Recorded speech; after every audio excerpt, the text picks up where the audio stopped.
दोस्तों, ओला electric mobility limited की बात करें तो स्टॉक के अंदर तूफानी तेजी देखने को मिल रही है। ज़बरदस्त वॉल्यूम में कामकाज हो रहा है। तो इसके पीछे सबसे जो बड़ा रीज़न ये है कि स्टॉक बहुत ज़्यादा अंडर वैल्यू है और कंपनी के अंदर आगे बढ़ने का पोटेंशियल दिख रहा है। अब आप देख ही सकते हो कि पिछले 2-3 क्वार्टर से, महीनों से हम देख रहे हैं कि कंपनी का बिज़नेस ग्रो करने लगा है। जो लगातार सेल डाउन हो रहा था, वो सेल फिर बढ़ने लगा है, यानी स्थिति मजबूत होने लगी है। तो यहाँ पे बहुत सारी बातें हैं जिसको हम एक-एक करके डिस्कस करेंगे और जानने की कोशिश करेंगे।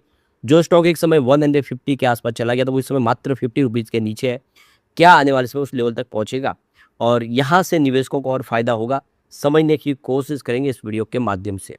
लेकिन फ्रेंड्स, उससे पहले अगर आप पहली बार हमारे चैनल पे आए तो चैनल को सब्सक्राइब कर दीजिए, एक बेल आइकॉन दबा दीजिए ताकि जब भी नया वीडियो बने, पहला नोटिफिकेशन आपको मिले। वीडियो पसंद आए तो लाइक से ज़रूर कीजिए। चलो फ्रेंड्स, वीडियो स्टार्ट करते हैं। मैं हूँ आपका दोस्त एस बी दवे और हमारे अपने चैनल ऑनलाइन कमाई में आपका बहुत बहुत स्वागत है। सबसे पहले ओला इलेक्ट्रिक मोबिलिटी लिमिटेड के कारोबार की बात कर ले तो देख सकते हो कि 48.23 पर स्टॉक इस समय ट्रेड कर रहा है, जहाँ पे 8.55% की ज़बरदस्त तेजी देखने को मिल रही है। तो कल 44.43 पर क्लोजिंग थी और आज 45.83 पर शानदार शुरुआत की। और इंट्राडे का लो भी 44.62 ही है। इसका मतलब ये है कि पूरे दिन में स्टॉक में गिरावट नहीं हुई, लेकिन वो 44 का स्टॉक 48 तक चला गया। ये सबसे बड़ी बात है। ₹4 का बड़ा जंप देखने को मिला आज। और आप देखिए पिछले दिनों इसने गिरावट में ₹22 का लो बना दिया था। बहुत नीचे आ गया था, लोगों को भारी चिंता हो रही थी क्योंकि बहुत सारे लोग हैं जो ₹100 के ऊपर फँस गए थे इस स्टॉक के अंदर। और प्राइस अगर ₹22 हुआ तो किसको भी चिंता तो होगी। लेकिन वही स्टॉक फिर से 50 तक पहुँचता हुआ दिखाई दे रहा है। लेकिन अभी 71 से दूर है। अब आपको ये पता ही होगा कि पिछली बार तेज़ी के दौर में ये 71 तक चला गया था, जब गवर्नमेंट ने पीएल स्कीम का बेनिफिट दिया था। स्टॉक ने ₹39 से दौड़ना शुरू किया था। वो 39 का स्टॉक 71 तक चला गया था। पर उस समय भी आईपीओ प्राइस जो 76 है उसको टच नहीं कर पाया था, वहीं से रिटर्न हो गया था। पर ये 76 का स्टॉक गिरते हुए 22 पर आ गया था, ये भी बड़ी बात है। अब 22 से फिर से इसने 50 का सफ़र तय किया, यानी निचले लेवल से दुगना से ज़्यादा हुआ है। अब आगे कुछ संभावना पॉजिटिव बनने लगी है क्योंकि अब स्थिति बदल चुकी है। अब ये वॉल्यूम ट्रेंड देखें तो आपको समझ में आ जाएगा कि इसमें बहुत ज़बरदस्त खरीदारी शुरू हो चुकी है। 2 जून को इसका वॉल्यूम 9 करोड़ के आसपास था, जबकि 3 जून को 26 करोड़ का वॉल्यूम हुआ। 4 जून की बात करें 25 करोड़ के आसपास का वॉल्यूम था और 5 जून को 23 करोड़ का वॉल्यूम हुआ। जबकि 8 जून को कल फिर से वॉल्यूम बढ़ के 25 करोड़ तक पहुंच गया और आज सुबह-सुबह 11:30 बजे के आसपास ही 24 करोड़ का वॉल्यूम हो चुका है। वॉल्यूम रिकॉर्ड तोड़ है इस समय, यानी कंपनी के अंदर बड़े फंड हाउस जम के खरीदारी शुरू कर रहे हैं और ये वॉल्यूम और बढ़ता हुआ दिखाई देगा। अब वॉल्यूम में तेजी का आलम यह है कि पूरे बाजार में वॉल्यूम के मामले में देखें तो इस समय ओला इलेक्ट्रिक मोबिलिटी नंबर 2 पे आ गया है। काफ़ी तेजी से कामकाज होता हुआ दिखाई दे रहा है और इसकी परफॉर्मेंस देखो 3 मंथ का जो हाई है वो 48.50 का, जो अभी इसने लेटेस्ट बना दिया है। अब 1 ईयर का हाई देखें तो वो 71 का पिछली बार की तेजी में बना था और 3 ईयर का हाई 157 का। ये आईपीओ के बाद 157 तक चला गया था और ये इसका लाइफ हाई है। उसके बाद लगातार गिरा और 22 पर आ गया। तो काफ़ी सारा नुकसान हुआ, यही इसका आप देखिए लाइफ लो है ₹22 का। लेकिन अब ₹22 से फिर स्टॉक 48 तक पहुँचा है। उम्मीद जगी अब यहाँ से बेहतर करेगी। इसकी परफॉर्मेंस देखें तो पिछले 1 सप्ताह में 21% की ज़बरदस्त तेज़ी स्टॉक में बन चुकी है। काफ़ी शानदार कर रहा है। 1 मंथ में 33% की शानदार तेज़ी स्टॉक ने बनाई है, जबकि 3 मंथ की बात करें तो 99% का शानदार रिटर्न दिया है, यानी 3 महीने में स्टॉक डबल हो चुका है। 6 मंथ का रिटर्न भी 40% पॉजिटिव है, परंतु 9 मंथ का रिटर्न अभी भी नेगेटिव है 20%। यानी अगर किसी का निवेश 9 महीने के हिसाब से तो उसको अभी भी फ़ायदा नहीं हो रहा है।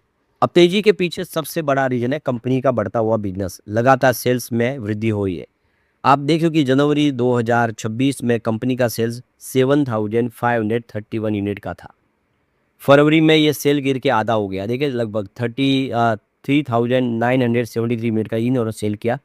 ये सेल बहुत ज़बरदस्त गिरा और नतीजा ये रहा कि शेयर की प्राइस भी भारी गिरी और स्टॉक जो है वो गिरते हुए बहुत नीचे आ गया क्योंकि कंपनी का बिजनेस बहुत ज़बरदस्त गिरा। यहाँ पे इमेज ख़राब हो गई थी कंपनी की क्योंकि आफ्टर सर्विस बहुत ख़राब थी। लोगों को टाइम पे सर्विस करके नहीं मिल रहे थे क्योंकि पार्ट्स भी अवेलेबल नहीं थे। अब इसको सबको सुधारना शुरू किया तो आप देखिए मार्च में सेल्स सीधा बढ़ के 10,117 यूनिट तक पहुँच गया।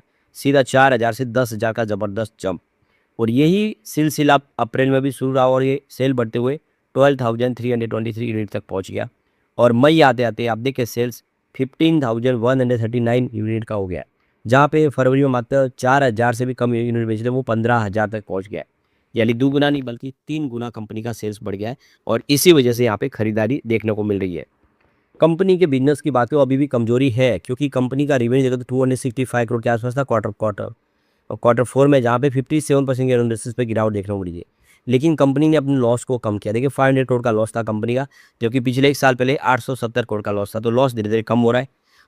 पूरे साल की बात करें जो रेवेन्यू कंपनी का 2253 करोड़ के आसपास रहा, जो पिछले 1 साल पहले 4515 करोड़ के आसपास है। इसका मतलब 50% की गिरावट हुई है रेवेन्यू में। क्रॉस मार्जिन देखें तो 38.5% के आसपास रहा फोर्थ क्वार्टर में। और यहाँ पे आप देख सकते हो कि कंपनी के लिए कुछ संभावना पॉजिटिव बनी है।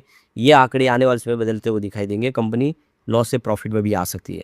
तो इसके पीछे कुछ ठोस वजह है। कंपनी आप देखें तो इनका जो तमिलनाडु में कृष्णानगरी में जो गीगा फैक्ट्री है, जिसमें आप देखें इस समय 1.4 गीगावाट की टोटल क्या फैक्ट्री है गीगा फैक्ट्री की।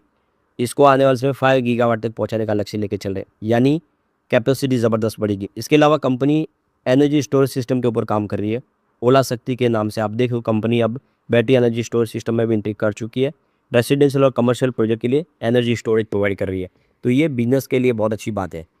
कंपनी के ईवी पोर्टफोलियो में कंपनी ज़बरदस्त वृद्धि कर रही है। आप देखिए स्कूटर से अब बाइक सेगमेंट में भी आ चुके हैं। रोड स्टार सेगमेंट में इन्होंने कई नई शुरुआत कर दी है। काफ़ी सारे नए मॉडल ईवी के लॉन्च किए। इसके अलावा नेटवर्क जो सर्विस है उसमें सुधार किया। कंपनी बहुत सारे नए स्टोर खोल रही है और अपने स्टोर पे जो कस्टमर की सर्विस जो है वो सेम डे देने की कोशिश करे।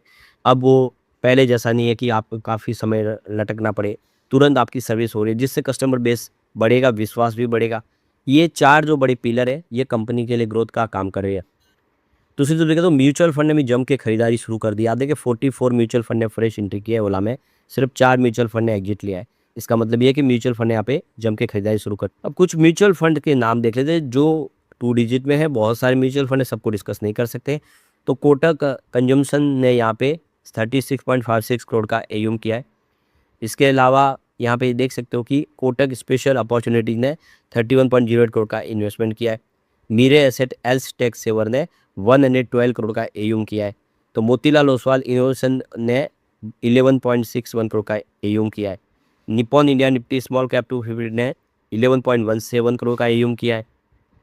इसके अलावा यहाँ पे देखिए कि Motilal Oswal ELSS tax saver ने 124 करोड़ का एयूम किया है। Motilal Oswal large and mid cap ने भी 384 करोड़ का ज़बरदस्त एयूम किया है।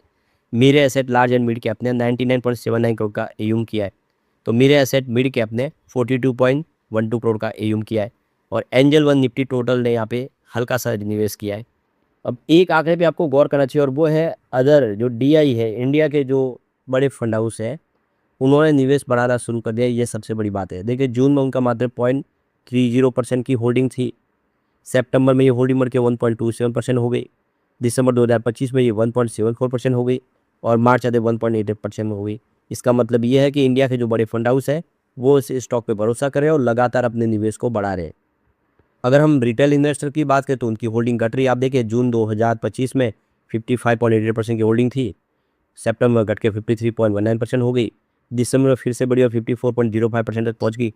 मार्च में 54.39% के आसपास है। 2 क्वार्टर से बड़ी जरूर है लेकिन जून के मुकाबले अभी भी कम है। म्यूचुअल फंड ने अपना इन्वेस्टमेंट लगभग डबल कर दिया। आप देखिए 5.14% की होल्डिंग, मतलब आप देखिए जून में उनकी 2.56% की होल्डिंग थी जो बढ़ते हुए मार्च में 5.14% हो गई, यानी निवेश लगभग डबल हो गया है। ये इशारा है कि आने वाले समय अब यहाँ से ओला इलेक्ट्रिक फिर बेहतर करता हुआ दिखाई दे सकता है।